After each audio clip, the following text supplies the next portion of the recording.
আমি প্রাণ ফিরে পাওয়া মরা লাশ, আমি সবুজ মাঠের দুর্বাঘাস। আমি মানি না কোনো হার, বহুবার ভাঙা এই আমি ভাঙি না আর। হারকে করি সংহার, আমি নেইমার, দমে যাওয়া থেমে যাওয়ার সময় নেই আমার। ভেঙেছে মাজা, তবুও সোজা হয়ে দাঁড়িয়েছেন। পায়ের ভাঙা হার নিয়েও কত নিপুণ ফুটবল শিল্প এঁকেছেন।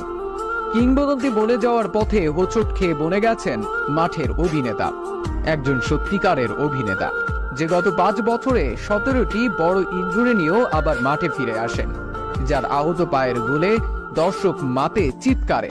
তাকে তো একজন নিপুণ অভিনেতা বলাই চলে, না হলে কি আর ব্যথা লুকিয়ে দু পায়ে এমন কাব্য লেখে?